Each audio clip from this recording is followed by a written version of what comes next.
34 वर्षदेखि तपाईहरु यही हुनुहुन्छ, कसलाई सुनाउनु भएको यो हामीलाई? नक्कली भुटानी शरणार्थीको विषयमा पुनः अनुसन्धान सुरु भयो। मन्त्रीमण्डलमा को गयो, संसद र देशलाई राम्रोसँग थाहा छ। अनि प्रश्न उठ्यो, तपाईहरुको कुन नयाँ रूप देख्न बाँकी छ र हामीलाई? हामीले देखिसकेका छौं।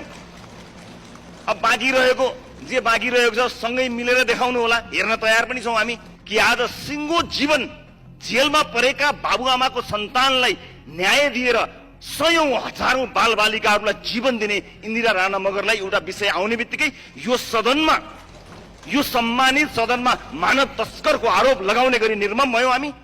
तर कथम कदाचित एमाले र कांग्रेसको गठबन्धनले पनि काम गरेन भनेपछि त्यसपछि के हुन्छ भन्ने कुराको अन्दाज छ तपाईहरुलाई?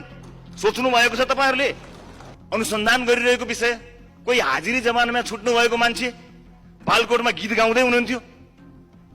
बाँसबारी छाला जुत्ताको विषयको अनुसन्धान चलिरहँदा रहँदै गीतको आवाज आयो बालकोटबाट, त्यहाँ हामीलाई शंकाको विषय बन्यो। त्यसपछि मन्त्री परिषद बन्यो।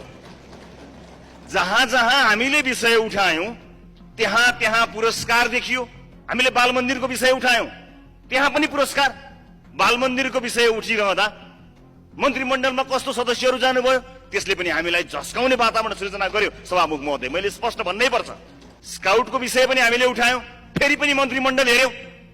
जहाँ जहाँ हामीले प्रश्न उठाएका छौं त्यहाँ त्यहाँ पुरस्कार पाएपछि हामीले कसरी विश्वास गर्ने? प्रधानमन्त्रीज्यूले आज यहाँ व्यक्त गर्नुभएको निराशा, देश समाज यति निराश भएको देखेकै थिइन जुन भन्नुभयो, त्यो निराशाको कारक को रहेछ? प्रधानमन्त्रीज्यूले पढ्नु भएको स्क्रिप्ट मैले वा नयाँ दलका मान्छेले पढेको भए ठ्याक्कै मिल्थ्यो। स्क्रिप्ट त्यही, तर पढ्ने मान्छे फरक हुनु पर्थ्यो अनि मिल्थ्यो।